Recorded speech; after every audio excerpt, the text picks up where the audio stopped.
ಕನ್ನಡ ಮೈತ್ರಿ ನ್ಯೂಸ್ ಮಾಧ್ಯಮಕ್ಕೆ ಸ್ವಾಗತ.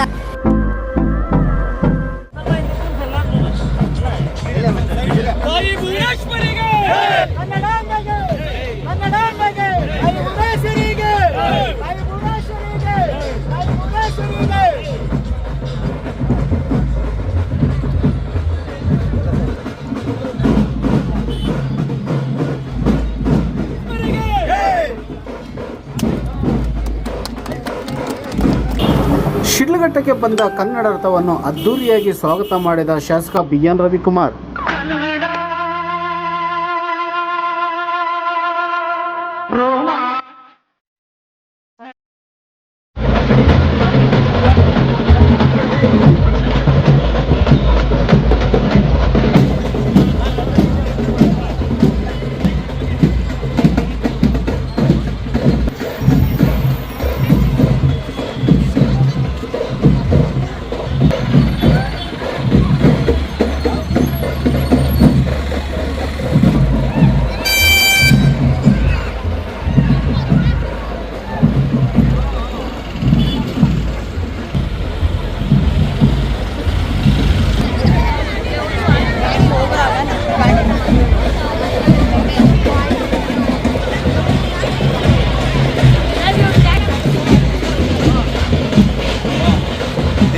Wait.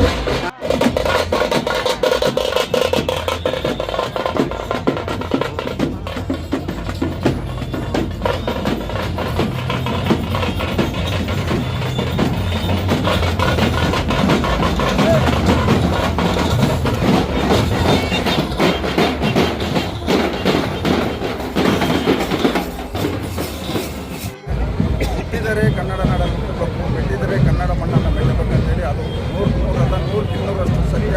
ಈ ನಾಡಿನ 7 ಕೋಟಿ ಜನಗಳ ನೆಮ್ಮದಿಯ ಬದುಕು, ಈ ನಾಡಿನ ಇವತ್ತು ನೆಲ ಜಲ ಭಾಷೆ ಇವತ್ತು ಸುಭಿಕ್ಷವಾಗಿರಲಿಕ್ಕೆ ಕಾರಣರು ಈ ದೇಶಕ್ಕಾಗಿ, ಈ ನಾಡಿಗಾಗಿ ಹೋರಾಟಗಳನ್ನು ಮಾಡಿ ಪ್ರಾಣವನ್ನು ಅರ್ಪಿಸಿರ್ತಕ್ಕಂಥ ಎಲ್ಲ ಮಹನೀಯರನ್ನ ಸ್ಮರಿಸುತ್ತಾ, ಏನಿವತ್ತು ಕರ್ನಾಟಕ ರಾಜ್ಯ ಸರ್ಕಾರ ಮಂಡ್ಯ ಜಿಲ್ಲೆಯಲ್ಲಿ ನಡೀತಕ್ಕಂಥ 87ನೇ ಅಖಿಲ ಭಾರತ ಕನ್ನಡ ಸಾಹಿತ್ಯ ಸಮ್ಮೇಳನಕ್ಕೆ ಕರ್ನಾಟಕ ರಾಜ್ಯದಲ್ಲಿ ಇವತ್ತು ಕನ್ನಡದ ಜ್ಯೋತಿ ರಥಯಾತ್ರೆ ಅನ್ನೋ ಒಂದು ಕಾರ್ಯಕ್ರಮವನ್ನು ಜಿಲ್ಲಾ ಮಟ್ಟದಲ್ಲಿ ಎಲ್ಲ ವಿಧಾನಸಭಾ ಕ್ಷೇತ್ರಗಳಲ್ಲಿ ಇವತ್ತು ಆ ರಥ ಒಂದು ಜ್ಯೋತಿಯನ್ನು ಇವತ್ತು ಇಡೀ ಕ್ಷೇತ್ರದ ಉದ್ದಗಲಗೂ ಇವತ್ತೇನು ನಮ್ಮ ಜಿಲ್ಲೆ ಇವತ್ತು ಆಂಧ್ರ ಗಡಿಯಲ್ಲಿರ್ತಕ್ಕಂಥ ಜಿಲ್ಲೆ ಆಗಿದ್ದು, ಈ ನಾಡಿನ ಮುಂದಿನ ಭವಿಷ್ಯಕ್ಕಾಗಿ ಇವತ್ತು ನಮ್ಮ ನಾಡಿನ ಭಾಷೆ, ನಮ್ಮ ನಾಡಿನ ನೆಲ ಜಲ ಮುಂದೆ ಈ ಮುಂದಿನ ಪೀಳಿಗೆಗೆ ಅರಿವು ಮೂಡಿಸ್ತಕ್ಕಂಥ ಕೆಲಸ ಇವತ್ತು ರಾಜ್ಯ ಸರ್ಕಾರ ಮಾಡ್ತಾಯಿದೆ. ಮುಖ್ಯವಾಗಿ ನಾನು ಎಲ್ಲರಿಗೂ ಹೇಳ್ತಕ್ಕಂಥ ವಿಚಾರ, ಏನಿವತ್ತು ನಮಗೆ ಜನ್ಮ ಕೊಟ್ಟಂಥ ತಾಯಿಗೆ ನಾವು ಯಾವ ರೀತಿ ಗೌರವವನ್ನು ಕೊಡ್ತಿರೋ, ಈ ನಾಡಿಗೆ, ಈ ಭಾಷೆಗೆ, ಈ ನೆಲೆಗೆ ಎಲ್ಲರೂ ಅದೇ ರೀತಿ ಗೌರವವನ್ನು ಕೊಡಬೇಕಂತೇಳಿ ಮಾಧ್ಯಮದ ಮುಖೇನ ಎಲ್ರಿಗೂ ನಾನು ಮನವಿಯನ್ನು ಮಾಡ್ತಾ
ನಮ್ಮ ಕನ್ನಡದ ರಥ 87ನೇ ಅಖಿಲ ಭಾರತ ಕನ್ನಡ ಸಾಹಿತ್ಯ ಸಮ್ಮೇಳನದ ಒಂದು ಅಂಗವಾಗಿ ಮಂಡ್ಯದಲ್ಲಿ ನಡೆಯುತ್ತಿರುವಂತಹ ಒಂದು ಸಮ್ಮೇಳನದ ಅಂಗವಾಗಿ ಇಡೀ ಎಲ್ಲ ಕರ್ನಾಟಕದ ಪ್ರತಿ ಜಿಲ್ಲೆ ತಾಲೂಕುಗಳಿಗೆ ಕನ್ನಡ ರಥ ಬರ್ತಾ ಇದೆ. ಅದರಂತೆ ಇಂದು ಶಿಡ್ಲಘಟ್ಟ ತಾಲೂಕಿಗೆ ಆಗಮಿಸಿದೆ. ಮಾನ್ಯ ಜನಪ್ರಿಯ ಶಾಸಕರು ಇದನ್ನ ಸ್ವೀಕರಿಸಿ ಚಾಲನೆ ನೀಡಿ ಕಾರಣಾಂತರಗಳಿಂದ ಅವರ ಆರೋಗ್ಯ ಸಮಸ್ಯೆಯಿಂದ ಅವರು ಚಾಲನೆ ಮಾಡಿ ಹೊರಟಿದ್ದಾರೆ. ಇವತ್ತು ಕನ್ನಡ ಅನ್ನೋದು ನಮ್ಮ ಹೆಮ್ಮೆ, ನಮ್ಮ ಉಸಿರು, ನಮ್ಮ ಆತ್ಮ ಗೌರವ. ಎಲ್ಲರೂ ಕೂಡ ಕನ್ನಡ ಮಾತಾಡಿ ಕನ್ನಡ ನಾಡಿನಲ್ಲಿ ಹುಟ್ಟಿರೋದಕ್ಕೆ ನಾವೆಲ್ಲರೂ ಕೂಡ ಹೆಮ್ಮೆ ಪಡಬೇಕು. ಕರ್ನಾಟಕಕ್ಕೆ ಗೌರವ ಬರುವಂತಹ ರೀತಿಯಲ್ಲಿ ನಾವೆಲ್ಲರೂ ಕೂಡ ಹೆಮ್ಮೆಯಿಂದ ಬದುಕಬೇಕು. ನಮ್ಮ ನಾಡು, ನುಡಿ, ಜಲ, ಸಂಸ್ಕೃತಿಗೆ ಹಲವಾರು ಮಹನೀಯರು ಈ ನಾಡಿನಲ್ಲಿ ಹೋರಾಟ ಮಾಡಿದ್ದಾರೆ. ಕರ್ನಾಟಕ ರಚನೆ ಮಾಡೋದಕ್ಕೆ 100 ವರ್ಷಗಳ ಕಾಲ ಹೋರಾಟ ಮಾಡಿ ಇವತ್ತು ಕನ್ನಡ ಮಾತಾಡುವ ಎಲ್ಲ ಸಮುದಾಯವು ಸೇರಿ ಒಂದು ಬೃಹತ್ ಕರ್ನಾಟಕ ರಾಜ್ಯ ರಚನೆಯಾಗಿದೆ ಭಾರತದ ಅಡಿಯಲ್ಲಿ. ಹಾಗಾಗಿ ಎಲ್ಲರೂ ಕೂಡ ನಾವು ಯಾವುದೇ ಭಾಷೆಯ ಮಾಧ್ಯಮದಲ್ಲಿ ಓದಿದರೂ ಕೂಡ ನಮ್ಮ ಮಾತೃಭಾಷೆಯನ್ನ ಮರಿಬಾರದು. ನಾವೆಲ್ಲರೂ ಕೂಡ ಕನ್ನಡ ನುಡಿಗೆ, ನಾಡಿಗೆ ಗೌರವಯುತವಾಗಿ ಬದುಕಬೇಕು. ಎಲ್ಲ ಶಾಲಾ ಕಾಲೇಜು ಮಕ್ಕಳು ಕೂಡ ಭಾಗವಹಿಸಿದಿರಿ. ತಾವು ಕೂಡ ಯಾವುದೇ ಮಾಧ್ಯಮದಲ್ಲಿ ಹೋದರೂ ಕೂಡ ಮನೆಯಲ್ಲಿ ಕನ್ನಡ ಮಾತಾಡಿ ಕನ್ನಡಕ್ಕೆ ಗೌರವ ತರುವಂತಹ ರೀತಿಯಲ್ಲಿ ಬದುಕಿ. ನಾವು ಕನ್ನಡ ಮಾತಾಡಿದ್ರೆ ಅಗೌರವ ಅನ್ನೋ ಒಂದು ಮನೋಭಾವದಿಂದ ಆಚೆ ಬರಬೇಕು. ನಿಮ್ಮ ಸಾಧನೆ ಏನಿದ್ರು ಕನ್ನಡಿಗರಾಗಿ ಸಾಧನೆ ಮಾಡಿ. ಎಲ್ಲ ಮಕ್ಕಳಿಗೆ ಒಂದು ಕಿವಿ ಮಾತು, ನೀವು ಯಾವುದೇ ಮಾಧ್ಯಮದಲ್ಲಿ ಓದಿ, ಯಾವುದೇ ಉನ್ನತ ಮಟ್ಟದಲ್ಲಿ ನೀವು ಕೆಲಸ ಮಾಡಿ, ಆದರೆ ನಾವು ಕನ್ನಡಿಗರು ಅನ್ನುವ ರೀತಿಯಲ್ಲಿ ನಿಮ್ಮ ಮಾತಿನ ಮೂಲಕ ನಾವು ಕನ್ನಡಿಗರು ಅಂತ ಗೊತ್ತಾಗಬೇಕು. ಎಲ್ಲರಂತೆ ನೀವು ಕೂಡ ಎಲ್ಲ ಜಾಗದಲ್ಲೂ ಇಂಗ್ಲಿಷು ಅಥವಾ ಬೇರೆ ಭಾಷೆಯಲ್ಲಿ ಮಾತಾಡಿದ್ರೆ ನೀವು ಕನ್ನಡಿಗರು ಅನ್ಸ್ಕೊಳೋದಿಲ್ಲ. ಎಲ್ಲಿ ಇಂಗ್ಲಿಷ್ ಮಾತಾಡಬೇಕು, ಎಲ್ಲಿ ಕನ್ನಡ ಮಾತಾಡಬೇಕು ಅನ್ನೋ ಒಂದು ಸಾಮಾನ್ಯ ಪ್ರಜ್ಞೆ ಇರಬೇಕು ನಮ್ಮೆಲ್ಲರಿಗೂ ಕೂಡ. ಎಲ್ಲಿ ಕನ್ನಡ ಮಾತಾಡೋ ಅವಶ್ಯಕತೆ ಬರುತ್ತೆ, ಗೌರವಯುತವಾಗಿ ಕನ್ನಡ ಮಾತಾಡಿ. ನಿಜವಾಗ್ಲೂ ನಾವು ಕನ್ನಡಿಗರು ನಾವು ಹೆಮ್ಮೆಯಿಂದ ಬದುಕಿ, ಯಾವುದೇ ಕಾರಣಕ್ಕೂ ಕೀಳರಿಮೆಯಿಂದ ಆಚೆ ಬನ್ನಿ. ಅದರಲ್ಲೂ ಸರ್ಕಾರಿ ಕನ್ನಡ ಮಾಧ್ಯಮದಲ್ಲಿ ಓದ್ತಿರುವಂತಹ ಮಕ್ಕಳಿಗೆ ಒಂದು ಕಿವಿಮಾತು, ನೀವು ಯಾವುದೇ ಕಾರಣಕ್ಕೂ ಕೀಳರಿಮೆಯಿಂದ ದಯಮಾಡಿ ಯಾರು ಭಾವಿಸಬಾರದು. ನೀವು ಕೂಡ ಎಲ್ಲ ರೀತಿಯ ಉತ್ತಮ ಸ್ಥಾನಕ್ಕೆ ಬರೋಕೆ ಅವಕಾಶ ಇದೆ ಈ ನಾಡಿನಲ್ಲಿ. ಒಳ್ಳೆ ರೀತಿಯಲ್ಲಿ ಓದಿ ಉನ್ನತ ವ್ಯಾಸಂಗ